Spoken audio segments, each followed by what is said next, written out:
Who's next to commit to the Ole Miss Rebels, and what's next for their quarterback recruiting? Locked On presents The Portal, the daily podcast covering college football recruiting and everything NIL. Part of the Locked On Podcast Network. Your team every day. Welcome back into another crossover edition. We've got Locked On Ole Miss with Locked On the Portal to talk everything about the Ole Miss Rebels. I'm your host, Brian Smith, hometown college football writer and recruiting analyst. Thank you for making the Portal Podcast your first listen each and every day. Today's show is brought to you by our friends over at Monarch Money. Take control of your finances with Monarch Money. Use code LOCKEDONCollege at monarchmoney.com for 50% off your first year.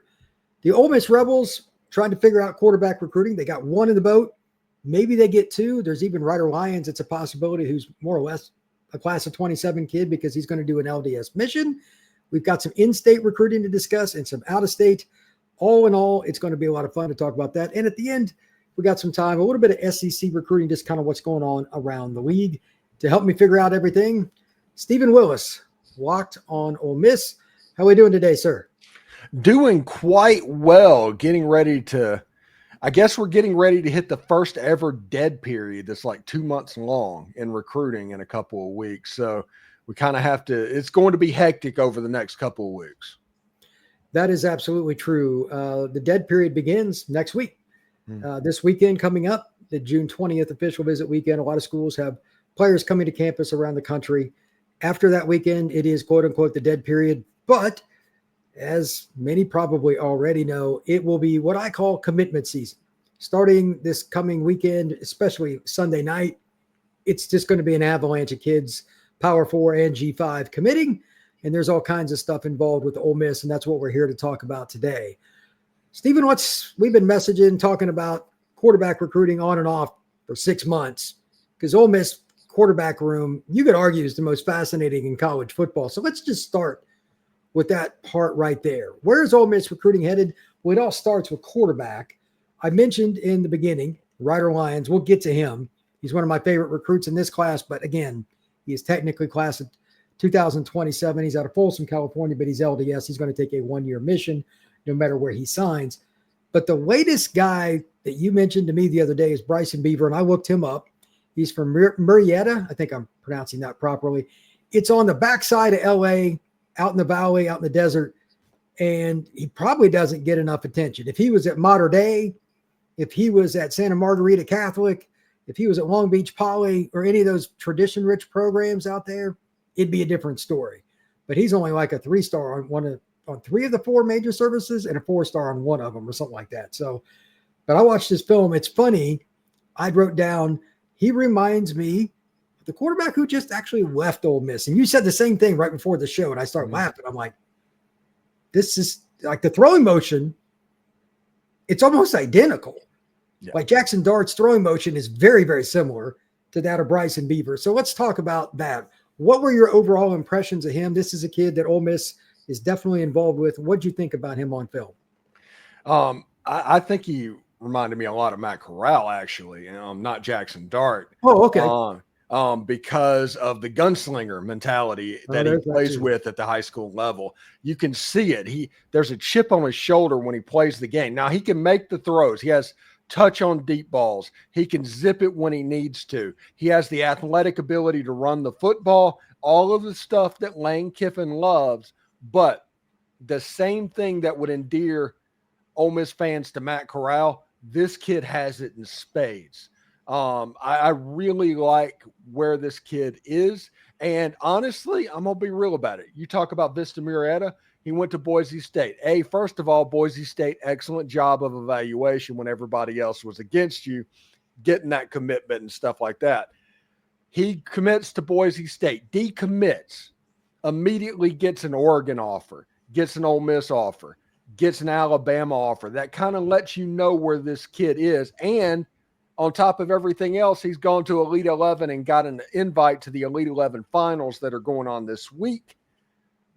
Bryson Beaver's a really, really good prospect. And if Ole Miss can somehow figure out a way to hold off Oregon, because I think Oregon is the competition, because Alabama just signed or just committed a quarterback. I think it's an Ole Miss Oregon thing. And like you said, Brian, if for some reason Oregon gets this quarterback, all of a sudden maybe Ryder Lyons comes back and play a little bit. Maybe Lane is playing 4D chess a little bit. I mean, we'll see. The quarterback position, though, everybody was freaking out when Landon Duckworth did not officially visit Ole Miss because everybody just assumed that Duckworth was going to end up there. Now, maybe Lane's going to get that elite quarterback after all. It wouldn't be surprising. It wouldn't be surprising at all. Jet Tamala is the quarterback you're talking about for Bama. Ironically, he's from Nebraska. So I think Alabama's off the board for another quarterback. The size and all the measurables, just to give the specifics here, and On3 is the only one right now that has him, Bryson Beaver, as a 4-star. 6'3", 195 pounds. He's, again, out of Marietta, California, plays at Vista Marietta High School. He can move. I would call him a dual threat, but he's best, I think, when he makes the first guy miss and still gets a pass off. If he's rushed, he's that guy that's just annoying. I like this film from that perspective. And when he's on time and his feet are right, he's got a really pretty throwing motion, and he will take the deep shots. He's not a guy that's afraid, like you said, Steven, to take a chance. If you're going to beat really good teams, you got to take some chances. The year that Clemson kind of broke through and beat Bama, Deshaun Watson had like 11 picks that year. Sometimes you're going to lose the ball, but if you're not throwing the ball down the field and making big plays, you're not always going to win with 14, 16 play drives. That's not realistic. So you got to hit some shots. And I think this kid would fit in very, very well with the Ole Miss offense and RPO and all that stuff. Let's talk a little bit about Ryder Lyons and Luke Fahey just for a second, since we're on the topic of quarterback recruiting. Ryder Lyons is an interesting kid because he could go anywhere. He's incredibly talented. Plays at Folsom, California, just outside of Sacramento. He's 225 pounds. He's yoked. He's a kid that's super motivated, and he's just got the God-given ability to run. He's a pure dual threat quarterback, would be obviously a great fit for Lane Kiffin's offense or anybody else's, to be honest. But he's a guy that is going to be in the class of 27. I've heard Oregon. I've heard BYU just had a great visit with him. Obviously, he's Mormon, so that's a factor, but how much? SC's still out there. And his brother goes to SC too. Mm-hmm. So his brother's a tight end for the Trojan. Like, it's a really different. His is probably the hardest for me to predict. And Ole Miss has been involved forever because Lane knows everybody out in California because he coached at Southern Cal at one point. I wouldn't bet a nickel in any one direction on where that kid goes. But like Steven already said, would it shock me if he ended up at Ole Miss? No, it would not. Look, SC's already got a quarterback. Oregon's quarterback room is loaded. BYU, I don't know how you grade that. They're not a dominant program, but he is Mormon. Mm-hmm. Ole Miss is the other one. If there's somebody else, I know at one point they were talking about Michigan. I don't think he's going to go there. Michigan was at least involved with him somewhat. So I don't know, but that's interesting. The other one's a kid that I know well, and that's Luke Fahey. He plays at Mission Viejo on the south side of LA. He's already won a state championship.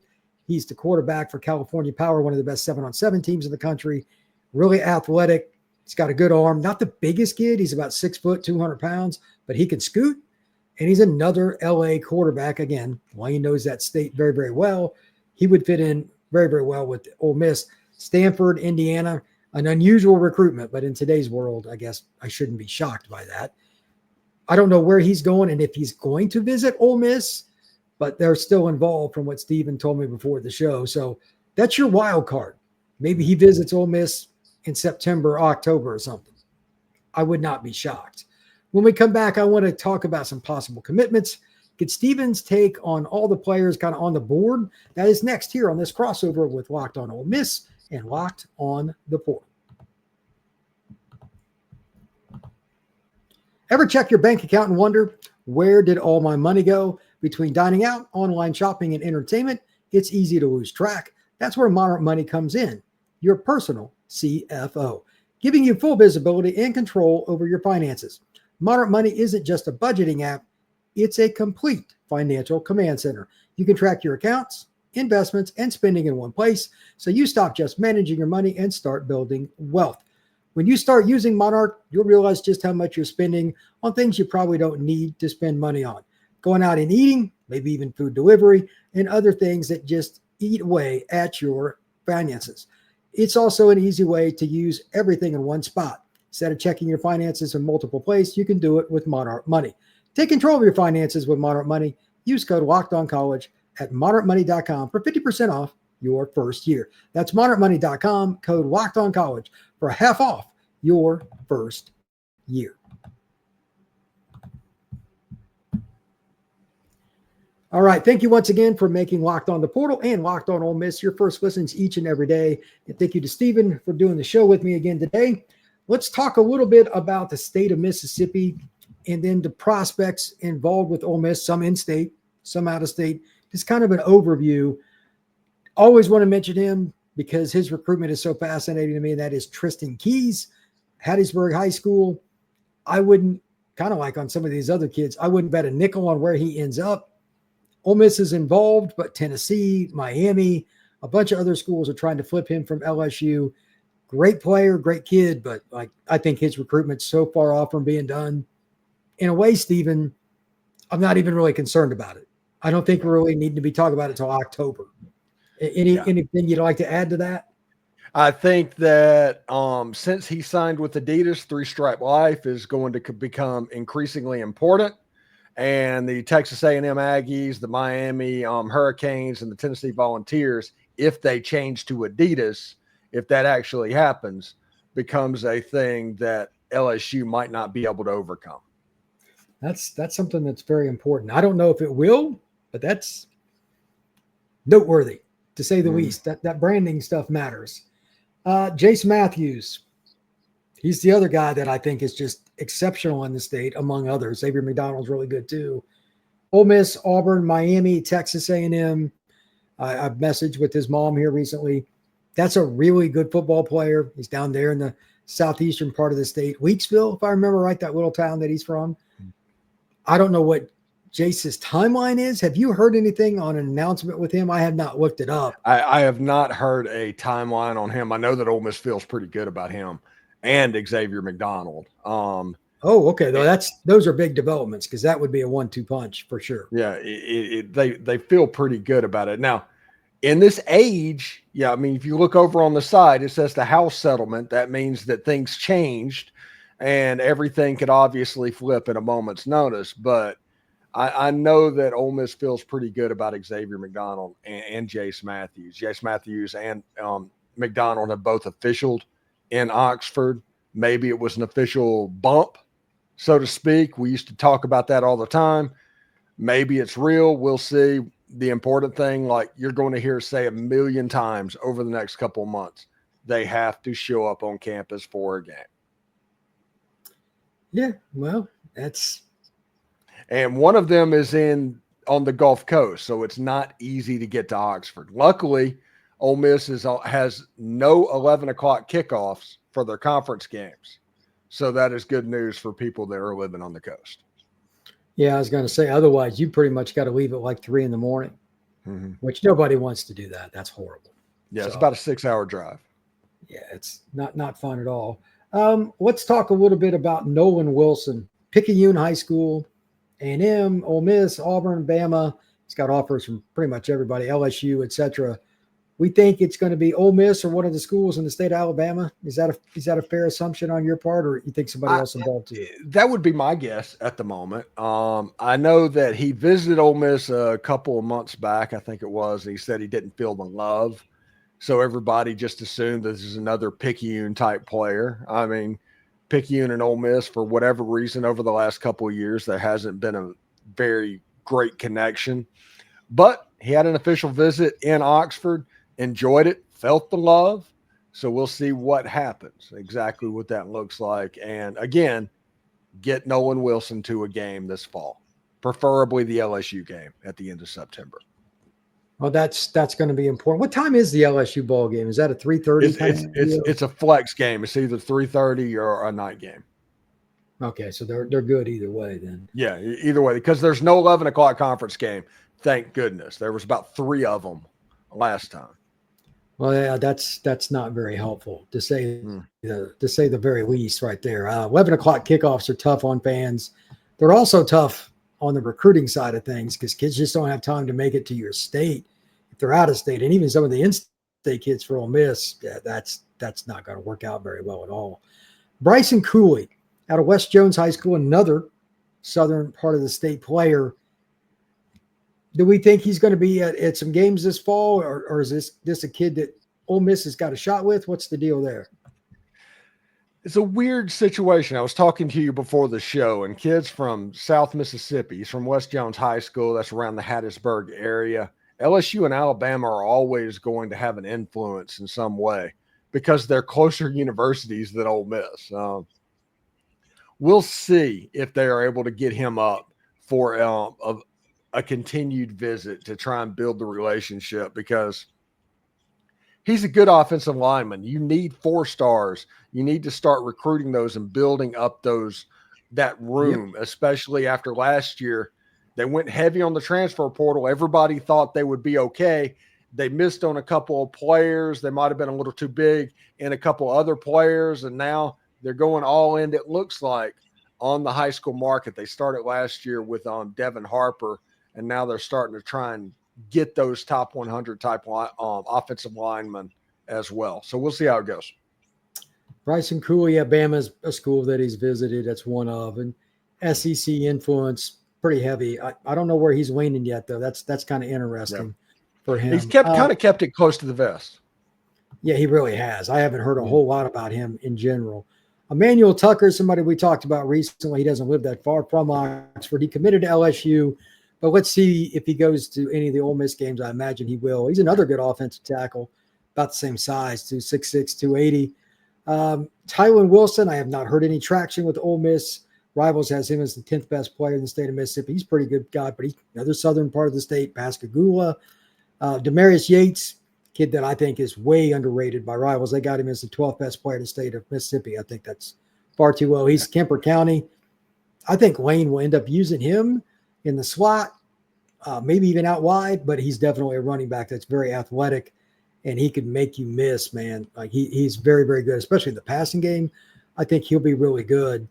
What players do you think out of state do they need to land? Just ballpark. It doesn't even matter which side of the ball you want to talk about, Steven. Is there anybody out of state that's a must get for them? Because I think Lane looks at recruiting a little different than most guys. Yeah, I think I forgot the name. The defensive lineman out of Arkansas. Oh, that's somebody. Yeah, they need to close on that because it fills a role. With Xavier Harris leaving, you have a year to develop. He's ready to go potentially the next year, and you can kind of assembly line that defensive line. When it comes to other players, there's I think Rodney Colton is his name, the linebacker out of Georgia. Yeah, I think he would be a good fit. He's somebody to look at. And, you know, we talked about, what's his name, DJ Williams out of Tampa. Yeah, I think any of those could pop. And I think Ole Miss is genuinely hoping they will pop, because those are 3 definite wanted players. Well, DJ is a kid I know. He plays at Carrollwood Day School in Tampa. Great kid, great program. I go to their practices once in a while. That's a good place to get people from. So when we come back, we're going to talk a little bit about SEC recruiting, kind of how Ole Miss, shall we say, formulates their recruiting, as I just mentioned a moment ago, differently in combination with the portal. That is next here on this crossover, Locked On Ole Miss and the Portal Podcast.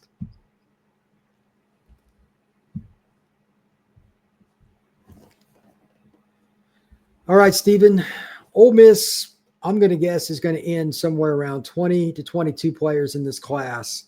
There might be a junior college kid they pick up. There might be some more kids we haven't even talked about yet, but they'll end up around 20. A lot of other schools are probably in on the high school a little more, where Wayne has tried to land some big fish out of the portal, especially to fill needs like getting splashes.